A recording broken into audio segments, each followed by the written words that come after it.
3 points it is for Manchester City. We know that things are getting tight and tense at the top of the table, with Arsenal playing in the North London derby tomorrow against Spurs. With the same amount of games played as it stands right now, Manchester City are just 2 points behind Arsenal.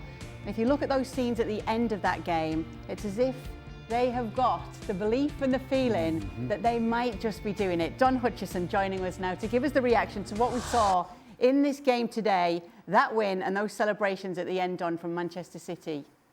Yeah, evening. I think it told a story when you saw Pep celebrating, the players celebrating. It was a twitchy second half one that had to get over the line in a really sort of pulsating game. But I think after the game told us a lot. Where if you asked Pep Guardiola the question probably about a month ago, he was very honest and said, "I'm not sure. I'm not sure if we can do it because it's a new group. It's a group that's in transition." Watching him after the game today and the way they celebrate, it tells me they really feel as though they can do this. Is that what you read from it? Because we were surprised at first when we saw it, weren't we? Something's obviously in their mind celebrating like that. It's obviously a difficult game against Newcastle. Yeah. I'm a little hesitant. You know, I would suggest they think they can do it more because of what's going on at Arsenal. You know, let's be honest, Manchester City are still vulnerable, and they were vulnerable at times today. It was an open game. You know, when you try to win the title, you don't just go, you know what, we're just going to go for it all the time, and if we leave some holes in, that's fine. That's not the City of old. The City of old dominated, put you under pressure, and then when they got the opportunities, they strangled you. That's not what the City team does. But, as I said, what happened at the end of the game, I think they realised that they have a big, big chance. And as I said, Pep, for me, he understands that things are not quite going particularly great over at Arsenal. And I think that more than anything else is why he thinks they really have a chance. So what do Arsenal players think to see those scenes, Don? Or can Mikel Arteta use this to his advantage to say, look, they think that they're going to do this here. You cannot let them in.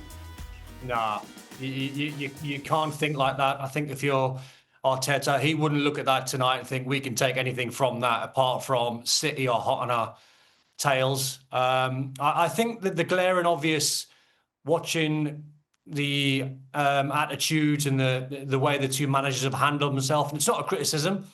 I just think Arteta tries to micromanage every single second, and you're seeing a lot of the Arsenal players starting to struggle because they're feeling the heat. I think to Stevie's point, I think when you're looking and analysing the two managers and what they're doing to their teams, City really feel as though they can win this.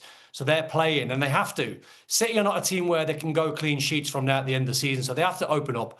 They have to feel as though the firepower that they've got is to outscore the opposition. That's their best way of winning a title. That was never the case in Stevie's day in the 90s, noughties, whenever. It was clean sheets that done it. But Arsenal just look so twitchy. The fans are twitchy. The manager's anxious in his technical area. He's putting stress on the players because he's so sort of restricted and he's so desperate to get over the line. Guardiola's teams are thinking, right, let's score goals. Not so much entertain, because they know at the same time they're a work in progress, and they know potentially they can't go clean sheets all the way to the end. So they've got to score. They've got to score goals. They have to outscore teams, and that's going to be their attitude from now to the end of the season. That was Nico O'Reilly's first Premier League brace today. He got man of the match afterwards. A word on him, if you can, Stevie. Well, I think we're seeing a different player because he's playing in his natural position. You know, I think Pep probably initially got him in at left back because it was an opportunity to get him on the field. But now the fact that Nori is fit, he can actually push him further forward. And we see the talent he's got. I mean, that left peg, it's just not the talent he's got in his left peg, it's what's going on between his ears, because for such a young man, he's turning up in incredible positions. And the composure on the ball in the final third is, well, for somebody his age, is just incredible. So, yeah, I mean, this guy's only starting his career. He's still learning the game. And if you can do the things he did today and has been doing, and you're still learning, my goodness, what's the final product going to be like? So, yeah, get that man in his right position, which he is now. Keep him there, and you'll see the best of Nico O'Reilly. Do you want to add anything to that, Don? He's a player. I think he's got all the attributes. I first seen him down, I think, at Orient in a cup game, and he stood out a mile. He's got a physical presence where Guardiola loves a player that's versatile. So Nico O'Reilly can play, obviously, at left back. He can probably play left-sided centre-back if needed because of his height, because of his quality. He's a midfield player by trade. So to Stevie's point, he can step into midfield. He can handle the ball, good energy. And he's shown today 2 completely different finishes. What a career he's going to have. Manchester City winning this game, and it is the North London derby. Igor Tudor taking over at Spurs and thrown right into the frying pan with this game against Arsenal. Let's hear from both managers speaking ahead of the game. We will hear from Igor Tudor first and then Mikel Arteta. Are you familiar with the term Spursy? Has anyone taught you about the term Spursy? Spursy, tell me. It means, I expect that you will explain me now. You have a little inkling. It means that basically from a real position of strength, they might be winning a game and suddenly they contrive to lose the game. It means it talks to a kind of a mental weakness. Okay. You've never heard of that? No. Okay. Are you confident then that that won't be a phrase used amongst your squad, amongst your players? It's not about that, what I said before. It's not about name, it's about other things in football, in life. Count, not the name, how you call it's important, nice, traditional, no, but it's not about that. It's about here and here. Okay, it's always about that. Less in legs, especially I think football players about legs, but it's not about legs. It's always about head, it's about brain, about heart. It's all about that, you know. For you, what would constitute a team being bottomless? Sorry? For you, what would constitute a team in general being bottomless? It's not part of my vocabulary, and I don't see it like this because I don't think anybody wants to do that as an intention. But I wouldn't use that word, but that's me. All the words being put to the boys, Spursy, bottlers, they're hearing it all in these pre-match press conferences, aren't they? That's a naughty question. It's a little bit naughty, isn't it? Where do you want to pick up with this one, Don? What are your expectations for the North London derby tomorrow? I mean, I'm looking forward to the game, but I mean, the 2 managers there just being thrown some very, very awkward questions, loaded questions that you can't really win. So Igor Tudor just battered it off, and I think Arteta done the same thing. There were very loaded questions. I think the big question is going to be is what Arsenal turn up, because the last 3 or 4 games, especially the Wolves game, where I mean, I commentated on the FA Cup game when they played Wigan. And they beat them 4. The game was over in about sort of 10, 15, 20 minutes max. And Arteta was still sort of in his technical area, looking anxious and like passing information on. And I remember saying in commentary, like, just sit back, enjoy your team's performance. You're going to win the game. You're going to go through in the FA Cup. Let the boys play. Eze had a great game. Let him play. Let him express himself. If Arsenal can't win against Wigan at 4-0 up and they need you in the technical area, then they've got a problem. So if he goes into that technical area and he's anxious and he's twitchy and he's, the players pick up on that and they start, not playing to their strengths by playing good football and attractive football, they might end up drawing that game. And that's probably the way I see it, unless I watch a different Arsenal tomorrow. Stevie, I just want to go back to you, as obviously you've got a history as a football manager. Questions like that, loaded questions like that coming to the coaches, how do you deal with those? We don't answer them. You just ignore it. So you wouldn't have said the word bottler isn't in my vocabulary? No, I've just taken it somewhere else. I'll say it again. I've said this a lot on this show. When you're being interviewed, the only thing you have to remember is that anything you tell them is what you want them to know, not what they want to know. You go in with that frame of mind, you can take any question. You just go somewhere else. And if they ask you again, you go somewhere else. And then eventually go, well, he's not going to answer that. So then they'll leave you alone. You know who's not been leaving Don alone? Arsenal fans on the social media sites. Yes, Dad. Are they on me? Apparently you've been getting into it on the socials with the Arsenal fans. Arsenal time wasting. Time to restart games from corners here. We're seeing 117 minutes. Average delay of restart from corners, 44 seconds, which is the most in the Premier League in terms of time wasting. What do you make of these stats? I mean, I got asked the question, Kay, on social media the other day, and it was off the back of Opta, I think, putting these stats up, and some guy sort of accused me as like lying or you're Liverpool biased. And I'm like, well, no, these are Opta stats. So my perception of the game And I'll be biased. I've played for like 6 million clubs. So I commentate on the football games and I can only see and commentate on what I see. And I see Arsenal, and they're not the only ones, by the way. Newcastle were guilty, I think, last year, the year before, of taking their time. But Arsenal this season just seem to be taking loads of time when they're setting free kicks up or setting corners up. Trossard was a strange one, which I didn't like the other day because he went down after he got pushed in the chest. And he went down holding his head, so he used the concussion sub, which I think goes down a very, very awkward road because the concussion rule was brought in to be very genuine, trying to look after the players' interests. To try and use that to try and get another sub onto the pitch when he got pushed in the chest didn't sit well with me. So I'm only just using those Opta stats as exactly what I've saw in games. When it comes to time wasting, are you fair game with what you see? Of course, who cares? If Arsenal can get away with it, good on them. There's loads of ways to win a title. You can bludgeon people with goals, or you can keep clean sheets, or you can kick lumps out of them, or you could score from set pieces. Or guess what? When you're ahead, you can waste a bit of time. Absolutely. Listen, if Arsenal can get away with it, then go on, keep going, keep doing it. Unfortunately for them, though, Opta's not done them any favours because as impartial as referees are, there's no question it'll be in their head because somebody's going to tell them and they're only human, and so there's going to be some stage where either they're going to give a corner away because the goalie's taking too much time or some other thing will happen, a yellow card maybe for wasting time.